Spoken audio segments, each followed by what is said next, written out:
versus the world. We did it, Wesley. We're 100 chapters through One Piece. How does it feel? I feel wonderful. How do you feel, man? Right before we got on, I was doing something because I was curious. 100 chapters, like, in the scheme of One Piece, is like nothing. Yeah. 100 chapters is longer than Chainsaw Man Part 1. That is insane to put in perspective. Wow. Like, it's kind of crazy how we're this far in and it still feels like not much has happened when, like, insanely, like, great series have, like, wrapped by now, like, in this time frame. That is honestly a good point. I mean, even with Chainsaw Man, like, I feel like some of those arcs feel so long. All these I mean, how many arcs have we read? Like 5 or 6, right? Yeah, I don't know if we count this as like a full arc. It's fucking 4 chapters. That's true. I mean, it has the content of a full arc, honestly, with everything that's going on. It's, I mean, we'll get into it, but like, for being like 4 or 5 chapters long, this is like some of the best One Piece has been. Like, holy God. True. Let's just say first-time readers are in for a bit of a treat, and long-term readers, because I feel like there's much to enjoy. Oh yeah, I think my one final comment on our little preamble is that One Piece occasionally does this thing in which it sort of zooms out and goes like, here's all these big like picture events happening, like when Shanks shows up and like other stuff. Oh yeah, and I think that is. There are like sections in One Piece where like it genuinely feels this fast and so much stuff is happening in a short time, and it's amazing every time. Like, trust me, this is like something you'll learn to look forward to, is like these big moments of just like the gears are turning and you get to feel it. Oh, sick! That's very cool. I'm very excited for more of this because this was a treat, a delight to read through. Well, I guess for those listening at home, the idea for this episode is we're going to be covering this tiny little arc called Lougetown, and then doing a little East Blue Retrospective to sort of reflect back on these 100 chapters that have just flown by. Exactly. Make sure you ring that bell, because let's just say fans of retrospectives are going to be in for a bit of a treat, you know? Wesley, I guess, should we just start by breaking down this arc? I think that's a great place to start, my friend. How would you break this down? You take the reins. Sounds good. Roguetown, depending on... I hated that, dog. It's literally it's prologue, because like, the thing I didn't want to say last episode, but it's epilogue because it's where Roger dies, and prologue because it's where like Luffy's journey begins, but it's also the end of like the prologue of One Piece. Like, dude. Yeah, which, by the way, is such a clever, like, layering of ideas. I don't know if I've seen many clever manga titles like that, you know? It's so good. And also, the other thing I need to point out, which I know you and I talked about a little bit off air, the fact that, like, the translations for the English audience don't even make that much sense, because, the characters for Zoro were translated as Zolo with an L, but then Lougetown is translated with an R for some reason, even though it's theoretically using the same characters in Japanese. Zolo, I at least understand they're afraid of like the copyright of Zoro, I guess. That's true. I'm assuming that they did Roguetown just because basically someone read this without context and went, oh, like, Roguetown, got it, makes sense, it's like a town of rogues. But there's not a single rogue in this entire town, so why the fuck would it be called that? That's true. That's very. Like, this is a Navy base. Maybe they. I don't know, man. What's Sorry, I feel like we're getting a bit of off track. I was just gonna say, who's that guy that was like, I'm the #1 anime manga translator, and then all his translations are slop. It's kind of like that guy. Is his name John? Did you say John Weary? Isn't that the guy from JJK? Maybe. I just think it's funny. Who are you talking about? I don't know. I'm just laughing because Weary sounds like he's a bit tired. Like he should go for a nap, you know? He should take a nap from fucking translating JJK. Jesus Christ. Exactly. Is that the same guy that's translating Chainsaw Man right now? I don't know off the top of my head. I just remember all the memes about, like, John Weary is a terrorist.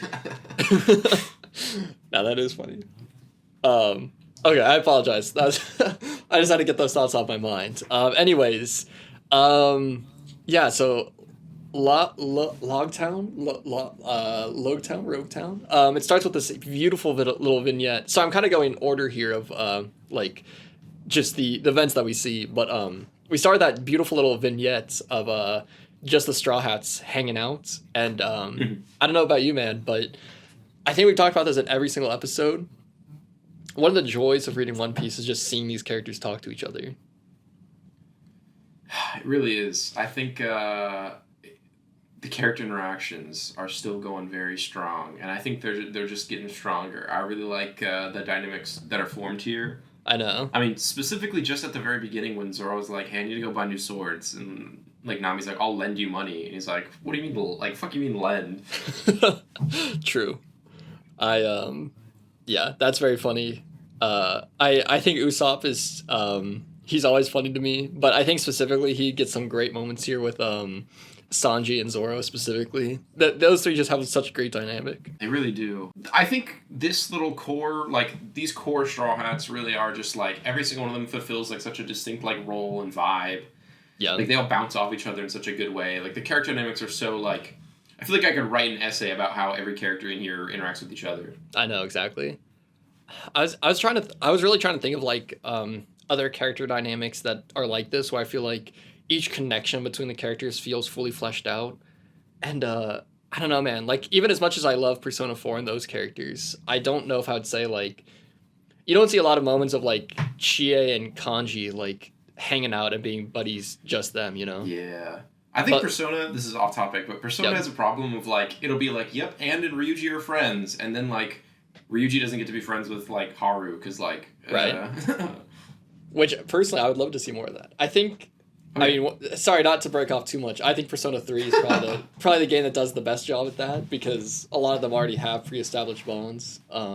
That's true. That's true. I actually think, I was going to say, like, before we had this conversation, I would have said Persona 4 as the best, like, everyone's friends with everyone, but honestly, it is 3. You're right. Yeah. Persona 4 has that, does have the cool effect where, like, when they're all in a group, they all bounce off each other well. But, like, really well. Persona 3 is the only game where I'm like, I could see any member of C's just like kind of hanging out and doing their thing together. And I think we see that a couple of times, which is cool. But it is very cool. I completely agree. I'm glad that we're on the same page. And speaking of pages, the whole catalyst of this sequence is that there's a little the Straw Hats got a little interesting thing, which is they got a wanted poster for Mr. Monkey D. Luffy, which is a brilliant transition to the next little scene, which genuinely blew my mind. Like, I'm very excited to see how you felt about this the first time you saw it. But the reveal of Shanks and Mihawk being back and them being together and associated, and just the way that he's illustrated, man, like... It's so cool. It's so cool. How do you feel about that the first time that you saw it? I think it's just Shanks is such a good like narrative tool for immediately drumming up interest because he's literally like one of the first characters we meet in like chapter 1. So every time you see him, you go, "Whoa, that's Shanks, dude! What the hell?" Agreed. So like seeing him interact with Mihawk, who we know is a big deal. You're like, dude, what is this Shanks fella up to? I know, that's true. And yeah, I don't know, like, we could talk endlessly about, Oda's art style, and we have already to a certain extent, but, I feel like he really locked in for the art in this arc. I guess it's kind of cliche to say, like, oh my gosh, as it progresses, it keeps getting better, but, genuinely, like, the art here is so good, and just the way that Shanks is drawn, like, he's coming off as a villain here, which I don't know if that's intentional or not. That's kind of how I'm reading it, but I guess for me, it remains to be seen if he is going to be Breaking Bad or not. I get it. Let's just say we don't know what he's a pirate of. Exactly. Mihawk, we need to cook. Let's just say there's one thing that could make One Piece a little bit better, and it would be if it was about drugs, hard drugs. Oh, yeah. Devil fruits, but were crystal meth. True. Let's just say Luffy's getting a little bit rubbery. Okay. I will interject with one more. I lied in the last episode and said, yeah, this is where I stopped with the anime. I think I'm pretty sure I was like, yep, I finished Arlong Park and then went to the manga. I definitely watched Lougetown and then read the manga. So, it was really cool to read this as well because the anime actually like extends this out more. Oh, interesting. For basically because this shit is so like you could probably fit this in like 2 episodes. This is so quick. Right. And the anime adds stuff like, for example, Sanji gets into like a cooking competition. It's pretty fun, and like that's actually some filler that I kind of enjoyed because basically he goes up to this like Navy chef, and they're like somehow get sucked into like a cooking competition, and then they just like take a fish and cut out all the good parts of the meat and like use the best parts of the fruit, and then he cooks an even better meal with just like the scraps because he's like, you can't waste food. Yeah, that's awesome. It's a fun character moment, especially because like Usopp, and I was shocked that you had Usopp as your goat this arc because Usopp and Sanji do like nothing. I think I was just so charmed by the by that opening sequence of them. The hot sauce gag is really good. But I do agree. This arc did kind of have that problem again of certain characters were sidelines. Like I feel like Nami and Usopp don't really have anything. Oh, and Sanji. This is kind of the Luffy and Zoro show in this arc, which is fine. But... Yeah, I mean it's just. Once again, you can clearly tell that Oda wanted to wrap up his prologue in exactly on chapter 100. So like he really had to speed through this. Right. And honestly, I don't really blame him. Like for what this is, it's good. I enjoy it. Jumping ahead after that insane Shanks reveal. We're gonna make a like a clickbait thumbnail that's like insane Shanks reveal ? But after that is when they arrive to the islands. We got have a lot of cute moments here or there. We've got like Luffy seeing Gold Roger's scaffolding where he was killed. We see, I believe her name is Tashigi, right? The girl with the glasses. We see that cute interaction with Zoro and Tashigi in that sword shop, which I actually have some questions about. Okay. If I'm understanding this correctly, Zoro has some special swords already, right? Basically, if you remember, when he fought Mihawk, 2 of his 3 swords were shattered. Okay. But his one sword with like a white hilt, basically he had like 2 swords with like black hilts and one with a white hilt, and the white hilt one was like the one he kept in his mouth. Yeah. That one didn't break, and apparently it's one of these special swords. I see, okay. That's very interesting. I think that whole sword... I do enjoy the whole Zoro Tashigi sword market little moment. I think it's a little funny about it, but I think that like that scene is like really good. That may be like my favorite scene in One Piece, like Luffy and Nami in Arlong Park notwithstanding. Yeah. Like I think it's literally just like characters talking, but it's so like I can't describe it. I wish I had the literary chops, but these kind of scenes where it's just like this exact kind of scene is like my favorite thing. Yeah. I can't describe it, but like it's talking and it's world building, but you're so interested in it and it's moving the plot forward and like our characters are gaining something new because Zoro's like rearming. It's so cool. Yeah, I definitely agree. I was just gonna say that the only funny thing about this is that this guy is so careless with his swords. I just think that's funny, but I mean I just think that's he even goes on a little character arc. Right, exactly. And I think what's so great about One Piece is just the way that it balances humor. Like, on top of all those great things that you just mentioned this scene having, it's also very funny. Oh, yeah. And it's very cool because of the Zoro, like, throwing the sword in the air thing. Exactly. And, I mean, you kind of alluded to this, but, like, it has 2 new characters that we've never met before, and they're both just engaging and interesting. I mean, I was unironically about to, on my bingo, to transition into in my report card. Yeah. I was about to put my arc MVP as, like, sword shop guy. Just because, like, dude, he was so, like, he starts out as this scummy salesman and then just like, wait a minute, this guy's the real deal. Like, I gotta be a part of this. And it feels so real. Yeah, I agree. He's great. Yeah. I mean, that moment where he throws the sword on was just so peak. It's so cool. It immediately sells Zoro as, like, this bamf, if you will. True. Yeah. It's wonderful. I'm a big fan of that scene. I'm a big fan of Luffy seeing the scaffolding. And then shortly after that, because this is a very quick arc, there's a beautiful woman appears who turns out to be that weird villain from, like, was it literally from Romance Dawn? Like the very from first Romance arc? Dawn. I believe it's still chapter 1. I don't know if chapter 1 ends with Luffy. I think chapter 1 ends with like him popping up on that ship with Alvida. Okay.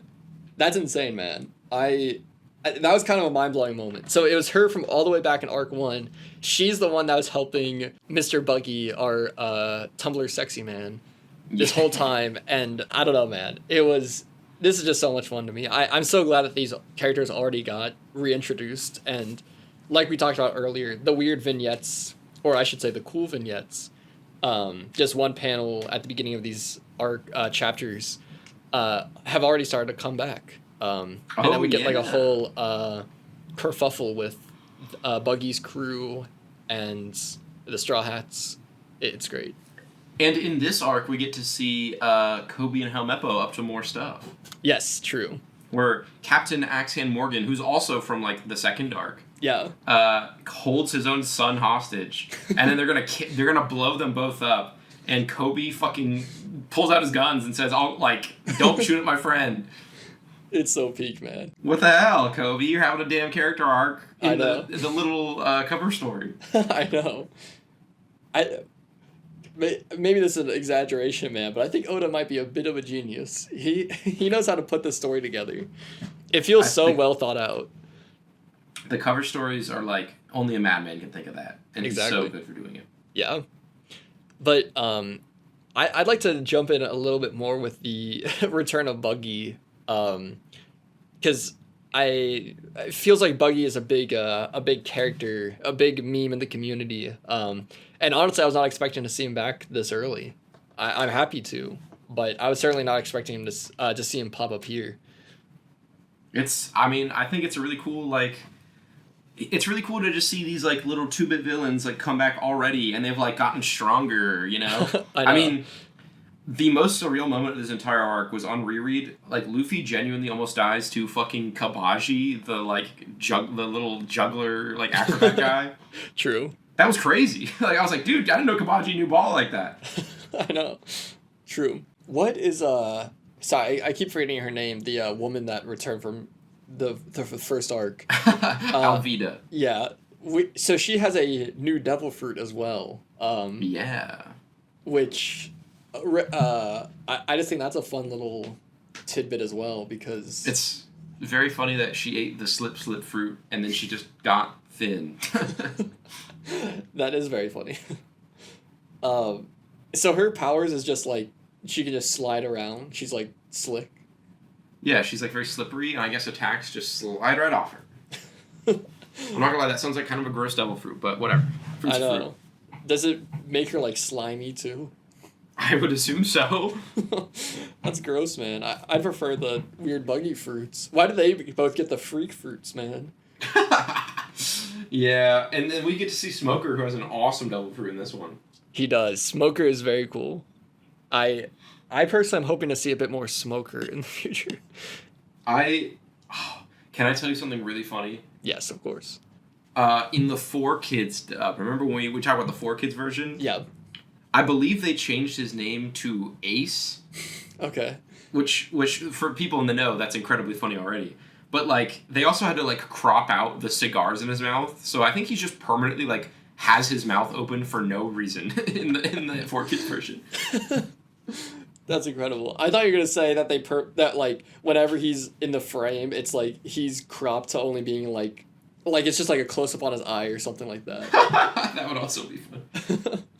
I think Smoker is a great decision because we literally start this arc off by like showing the Navy base being like, all right, man, let's lock in. And they have that big like 2-page spread that looks amazing. Exactly. But Smoker is introduced, and every single Navy person we've ever met, like in the series so far, is both A, incredibly suck, and B, incredibly evil. Yeah. So we get to see Smoker, who's cool as hell, and there's that, I think he's my arc MVP. And he's got that great moment where he just like that little girl bumps into him, and you think he's about to be like, "Get out of my way, girl." Yeah. But he just gives her some money. He's like, "Hey, I'm sorry, my pants ate your ice cream." And you're like, "Oh, this guy's great. What the hell?" I know. That was a great moment. It characterizes him so well. I think it's just immediately like you can immediately like him. He's such a likable guy. True. Yeah. I agree. The Navy intrigues me. I'm definitely interested to learn more about all about how they function and stuff like that. Because it is interesting to see yeah. like the contrast of the different Navy members that we've seen. They are pretty bad. They're, like, so far, everyone who wasn't Smoker was just like, oh, this is like the most job or nothing character ever. Exactly. But yeah, after the quick conflict with Buggy's crew, the Straw Hats make a daring escape, and then they're off to the Grand Line. And isn't it awesome? Yeah, I mean, we haven't been talking that long, but in this incredibly short arc, all those crazy things happen, which is I know, right? Pretty cool. We didn't even mention the best part of the arc, which is that Sanji buys a weird fish, and I love its design. I agree. I apologize for not mentioning that, but I've been dying to talk about the weird elephant fish, man. I love that thing. I've never forgotten it. I understand. It has a great design. Is it I want to say it's like Sanji starts carrying it around, and then he just makes Usopp do it. Yeah. Which is also a great moment, by the way. That's a good gag. See, that's like the kind of character interaction stuff that like a lesser mangaka wouldn't pay attention to. Right, exactly. It feels so in character that Sanji would be like, I don't want to carry this around, and just fucking gives it to Usopp, who's just like bitching about it. That's hilarious. I know.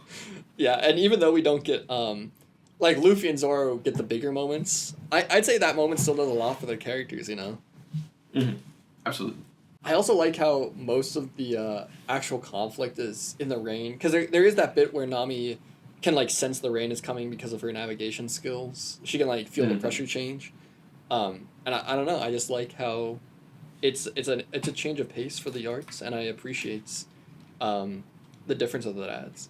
I agree. I actually that's a great point. I did not think about that at all. But like, yeah, the rain really does make it like visually distinct. Yeah, and by the way, I just have to mention that I really love the ending. Like, we're going to the Grand Line moments. Both the arts of like the ship. The Going Merry on the sea with all the rain is really cool, and really good art of like that final like little shot. I think. Yeah, exactly. And all the characters like reiterating what their dreams are. It's a really good way to go out. The foot on the barrel moment is just iconic. It's great. Yeah. We get a good shot at their weird SpongeBob feats, which is a good callback to episode 1. Yeah, it's sort of like how One Piece. We got to keep bringing back bits from previous episodes, and they'll evolve and change. Yes, exactly. I really quickly want to mention that Dragon comes in and saves the day. Who I'm going to be very careful about what I say. But what was your impression of him? Truthfully, it was not the thing in this arc that stood out to me, but I think it's cool. I think it's neat. I think that's very fair. I think there's a lot of stuff in this arc. Like Buggy's Chop Chop car. Remember that? I actually completely forgot about that until you mentioned it right now. But I'm glad that you did, because that was hilarious. It's a good gag. Classic gag. It really is. I appreciate all the townspeople. Like, he's talking about how it's Buggy, and then people are just... And then Luffy's just like, oh, it's just you, Buggy. And then Buggy, like, crashes out. That's hilarious. Great gag. I think Luffy is very funny in this arc. He's really good. He really is. Luffy really is the GOAT, man. I think this is... Even the little characterization we get from Luffy, I mean, that little thing where he's about to get executed and he's still smiling, that's great. True. That feels like a very distinct moment. Oh, yeah. It's got aura, dare I say. You could describe it as a bit of a hype moment. Dude, that's like Mikey coming back. It's all coming together. Exactly.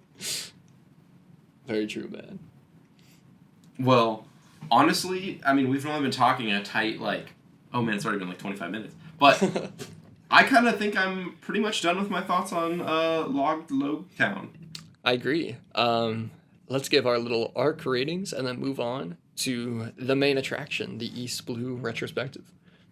Yeah. My little reflection is that despite this being clearly rushed, this is genuinely some of the most peak writing Oda has showcased. And I think it's peak because it's so concise and so efficient. Mm-hmm. The sword seller scene is perfect, and I just wish the Straw Hats got a little bit more to do. And my only complaint is that it's just too rushed. And I'm giving this a strong B+. This is just a great fun arc. That's very fair. I definitely agree. My only prediction I wrote down is that I think Shanks is going to be a bad guy, be an antagonist to the Straw Hats, and I agree that it is too short. If this was a little bit longer, I think it would be better. But honestly, I appreciate how concise it is, and I gave Lougetown an A rating. Wow, I have one more final fun fact. Yes, sir. Which is that did you know that somehow, some way, there was like a gay One Piece fan poll in the early 2000s, and they were trying to poll who like the most popular character was, and like by a landslide, Smoker won. Wow. Gay men are very attracted to Smoker. That's my like fun fact for all listeners at home.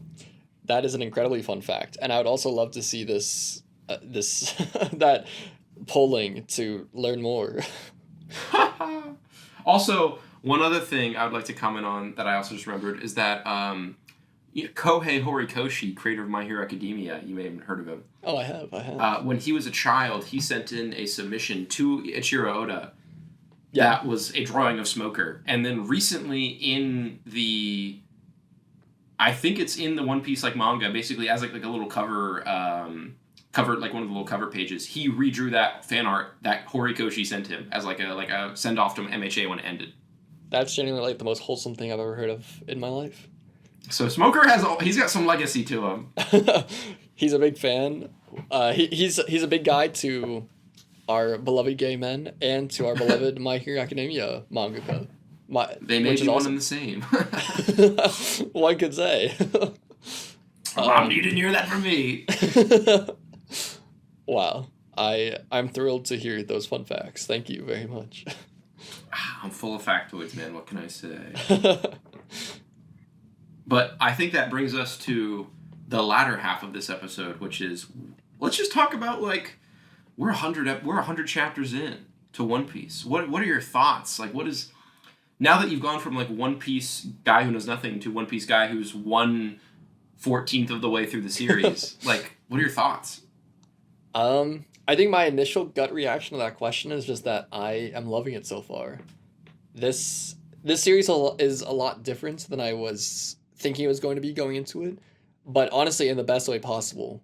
I think we talked about this a little bit in the first episode, and a little bit here or there since then, but just the way that this is all paced and like the tone of being kind of cartoonish and comedic, it works a lot better than just like your traditional shonen fare, you know?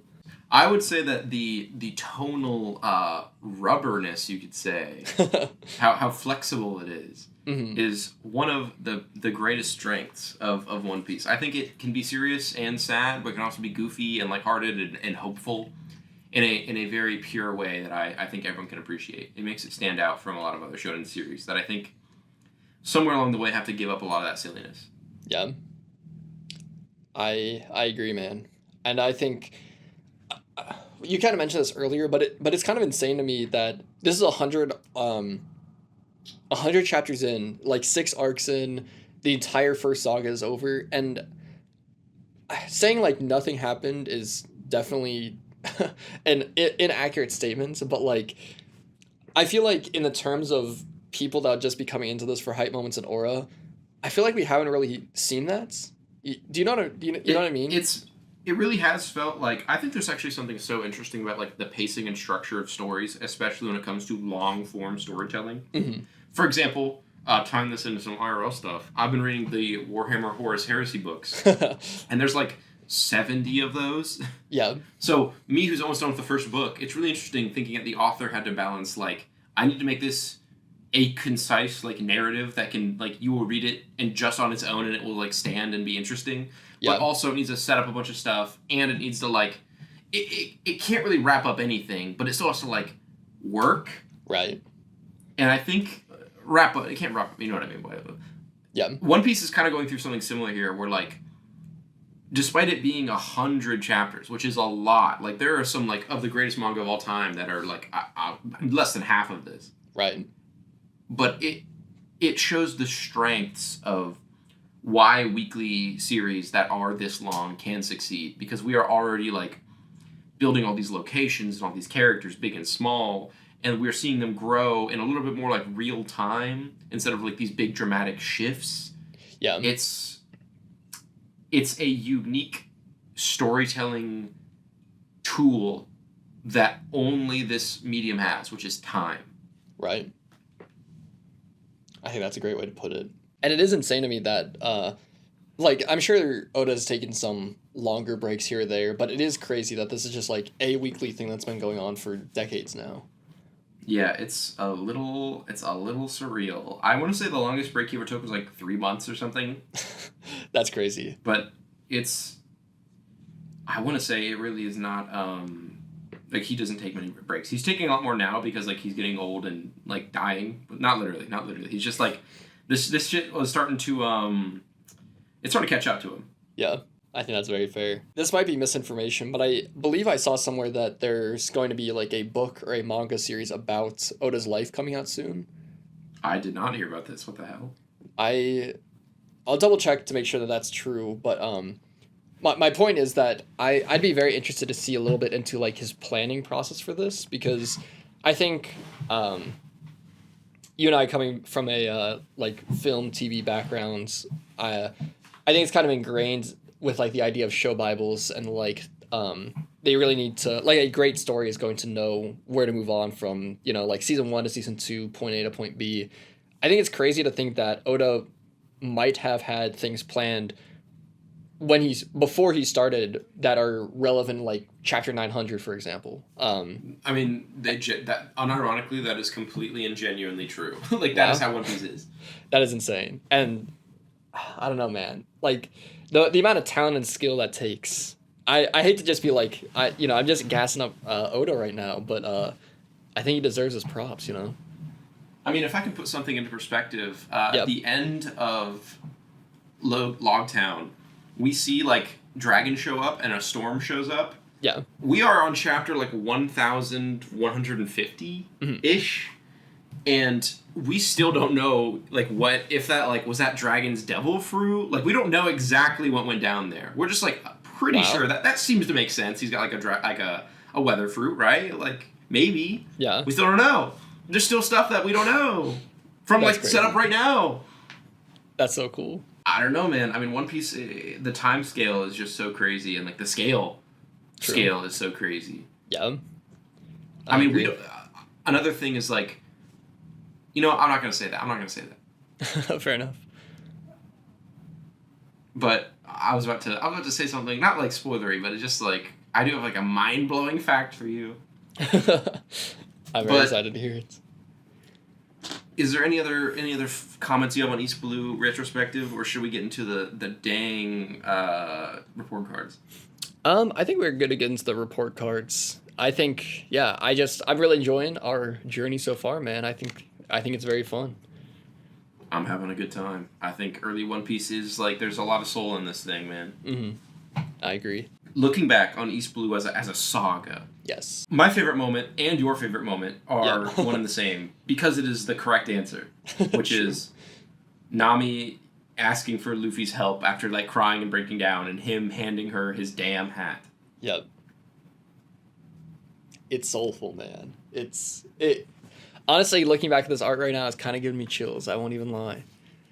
I think it's just, like, I don't think it's physically possible to, like, go back through East Blue and not think that's the best moment, unless, like, your dad saved your life and then died of cancer during, like, Luffy getting executed, and you're like, oh, well, I associate that with that. Like, true. Unless you have some external factor of, like, oh, my grandma and I used to watch Baratier, and, like, I loved when Zoro got sliced in half. Yeah, it just is the Nami stuff. It just is. Yeah. It's like... Sorry, go ahead. No, you go ahead. Well, I was just gonna make a gag. Have you seen that thing where it's a guy, like, reviewing Mega Man 2, and he's like, I remember distinctively some parts of this. I was on the Woodman stage, and my parents would fight every night, and I distinctly recall not being able to beat this episode while they were fighting really bad one night, and I'm brought back to that childhood every time.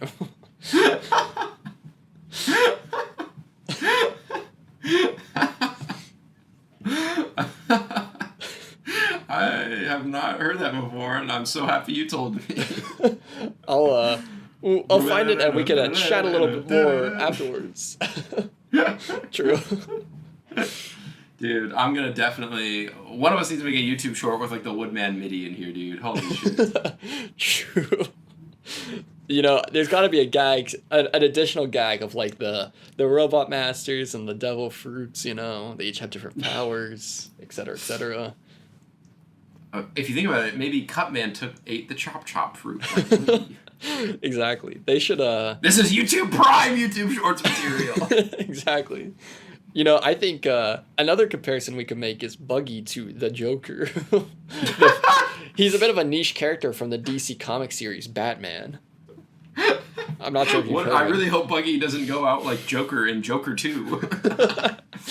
Let's just say fans of the ending of Joker 2 are not going to be a fan of what happens to Buggy at the end of the next arc. I still haven't seen Joker 2, but this makes me want to watch it very badly. And also, I'm imagining now, what if they remade One Piece from here on out in the live action, and it's like a soulful series about Buggy, and it's a musical? First of all, peak. But second of all, do you not know what happens to the Joker at the end of Joker 2?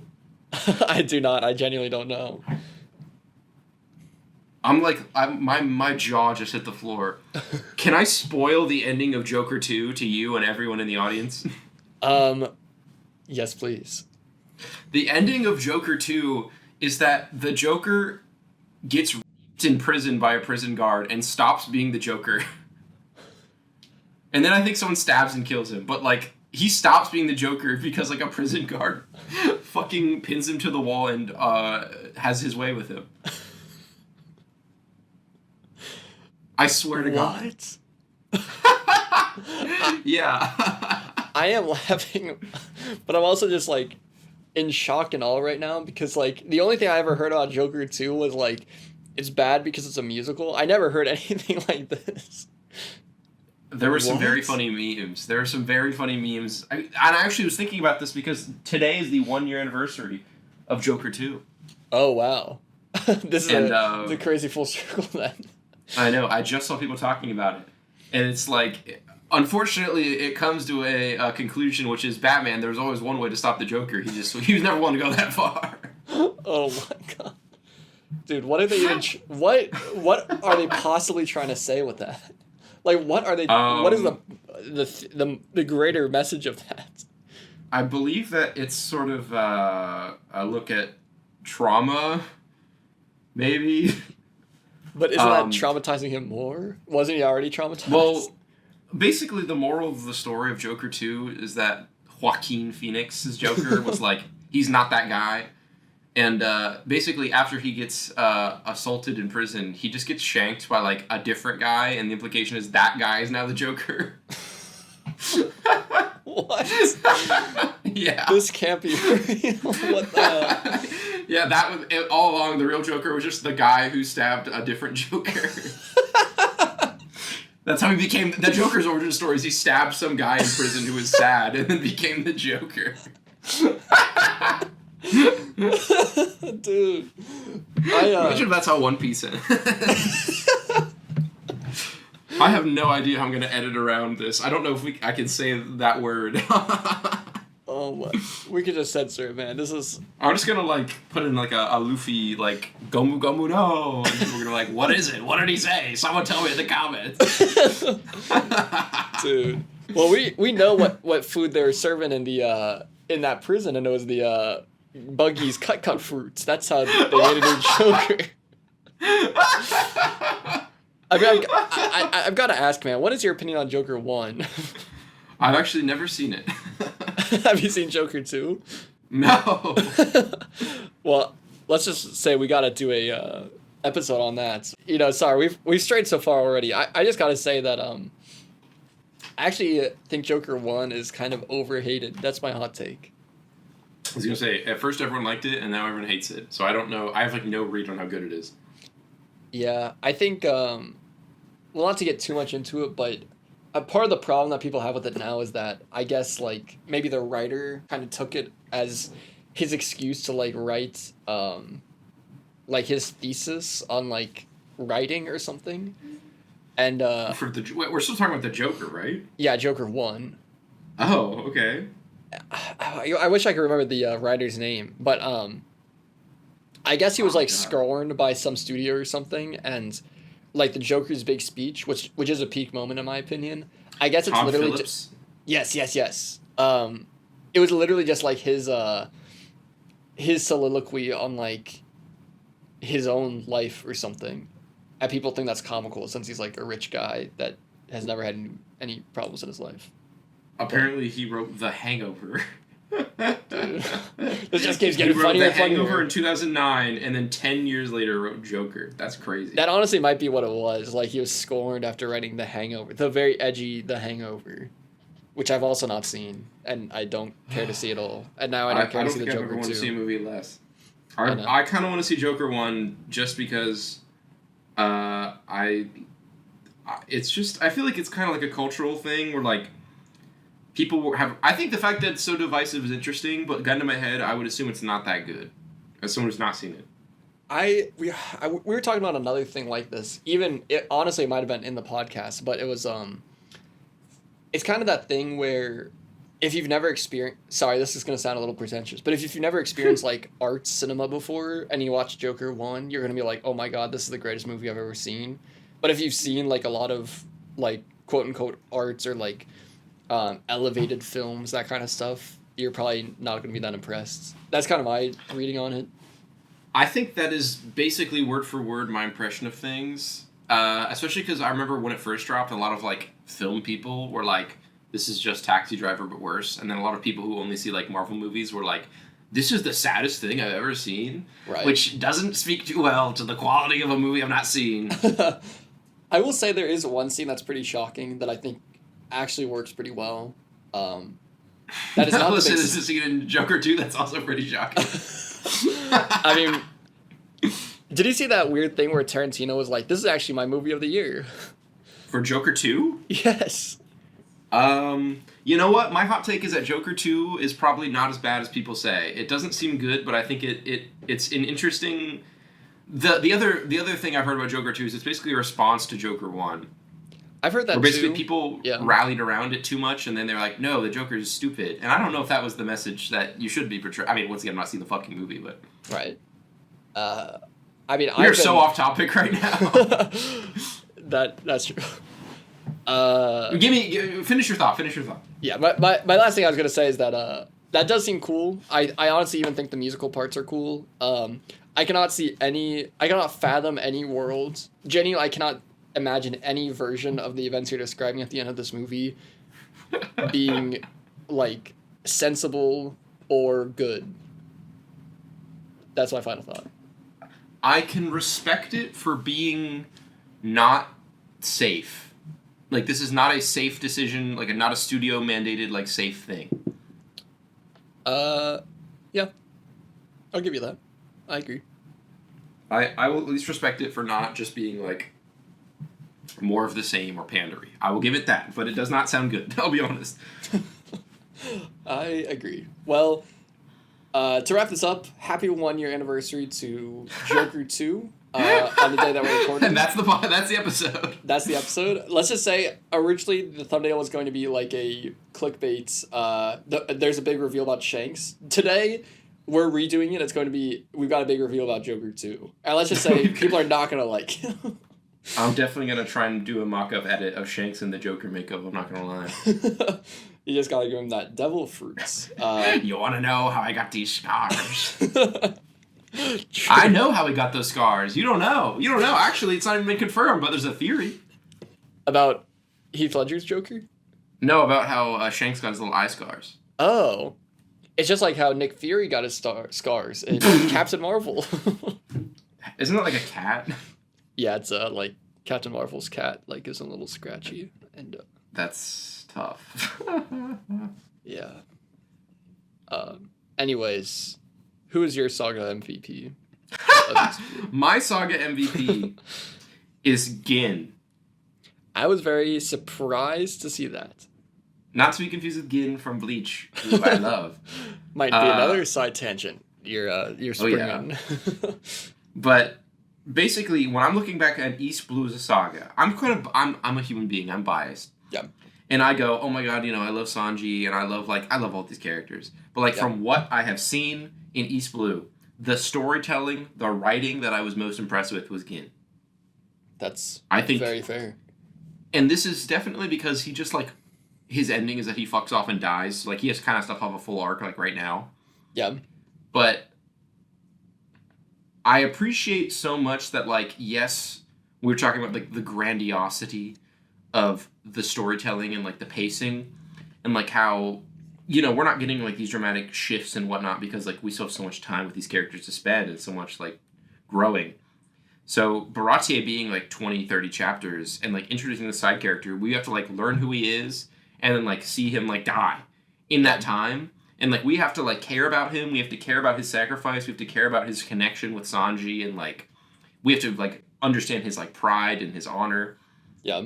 It impressed me, man. I mean, I'm not even going to say it's like revolutionary. In theory, it's like it's something I've seen before, but like it was just done so well. Like you want him to like betray Don Krieg and just join the good guys, but like you kind of get why he can't. You can respect that loyalty, and it's also he's just like really cool. Yeah. My final point is that like this is a character who went far and beyond my expectations, far and beyond his means. Yeah. I think that's all very fair. It's a great critical eye on this saga as a whole. My arc MVP is Mr. Luffy himself. No way. I know that's a bit of a maybe that's a bit of an ice cold take. I'm not even looking at it with a very critical lens. I hate to be just like I had fun, but genuinely, Luffy is just incredibly fun, very well written, and you know, I feel like I've been very shonen brained recently with a lot of the stuff I've been reading and stuff like that, but Luffy is kind of a breath of fresh air, honestly, with the typical stuff that I read. He's just like a protagonist that's just good-hearted and he's just like a little bundle of positivity, you know? I appreciate his grit. I appreciate his determination, which are all things that shonen protagonists have, but he has it in such a different way. I don't know, He's got something about him. Yeah. And the panel I used specifically to illustrate this, and I used this for a report card previously, where he says, "Laugh at Usopp again and I'll kill you." I don't know, it's just, I think that's a very striking moment because all those things you just mentioned, like his grit, his determination, it's all at service for his friends, and maybe I'm just a sucker for stories where like friendship is at the heart of it, but I think there's something really special about the way that Luffy is presented and the way that like genuinely the thing he cares about most is like his crewmates and his friends, you know. Absolutely. I think that's like that, unironically, I think Luffy's at his best in Syrup Village. I think that's like my favorite Luffy showing from this entire saga. I think that's very fair, yeah. I think honestly something that's kind of interesting is looking back on Arlong Park, it's interesting that Luffy is kind of sidelined for that arc. Not in like a bad way, but it's interesting that he kind of the other characters mostly gets the spotlight there, which is cool. No, yeah, because like he notably does not participate in the like scouring of the village and like the learning about Nami. He's like actively like taking a back seat. Right. And then when he finally busts the door down, he gets tossed in the damn ocean. That's true. He's walking the plank. That scurvy dog. So I think like that was actually a great observation, but like Syrup Village, he just gets to like show up and beat ass, and they still have to even like write him out a little bit because like remember he like gets hypnotized, right, which is very funny looking back on that. I kind of forgot about that little subplot, but it's honestly not important. That's fair. I think yeah, I mean this is kind of jumping to like a greater East Blue thing too. Like a greater East Blue point, but you can definitely see how much this is ramping up. Like looking back and thinking about like, oh, Syrup Village, like Luffy got hypnotized for like 5 chapters, and now it's like, oh my gosh, they're at the Grand Line. It was like 4 chapters, and they're just like slamming down, slamming on the gas. Exactly. That was we can really see how much the series is like growing, you know. Oh yeah, I mean that kind of goes into your predictions, but like. The series is clearly like, you know, maturing a little bit. Not like it's losing its heart and it's like childlike wonder, but it's picking up. Exactly.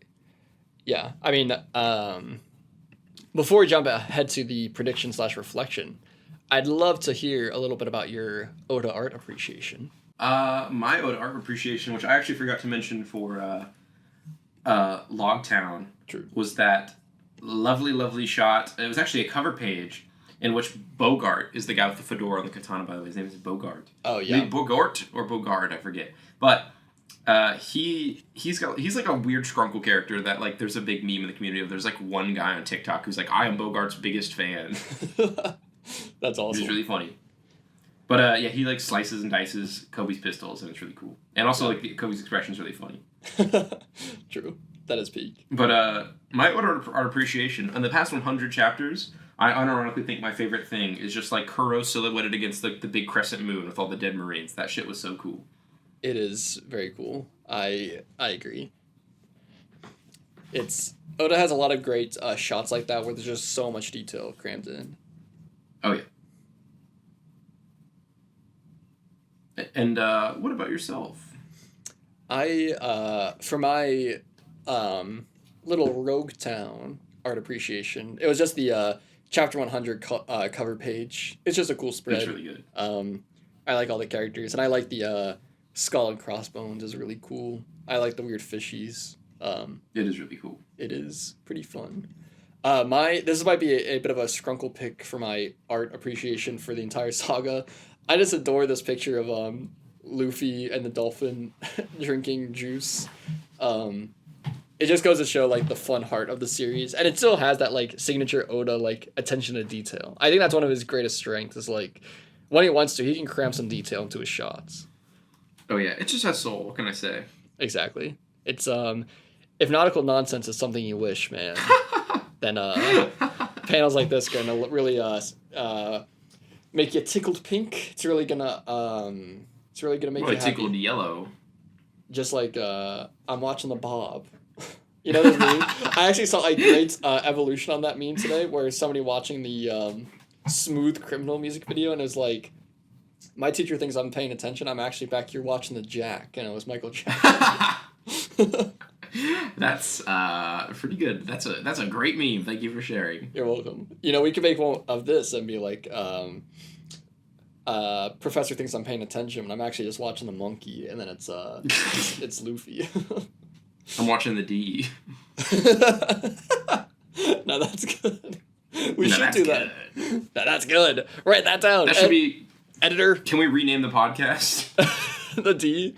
Little Watching D. the D. Watch it. That could be this episode's title. This episode's title is Watching the D. We're gonna get a lot of views. It's gonna be, the title is Watching the D, and the thumbnail is Insane Joker 2 reveal. I think the algorithm's gonna like this quite a bit.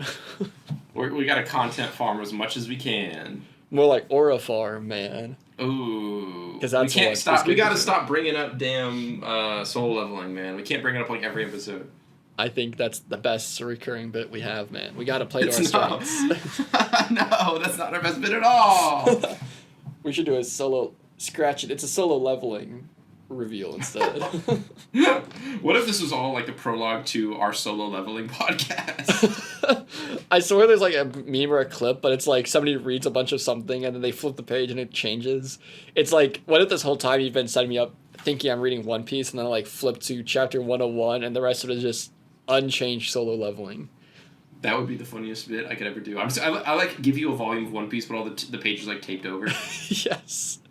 That'd be hilarious. It's like that Ratatouille meme of Skinner's eyes as he's like reading that letter, but it's me like reading hype moments in Aura. I'm like, where's the goofiness? Finally, I'm putting you on some real peak. There's people out there that would think that, man. Genuinely. Well, there are people out there who should be shot.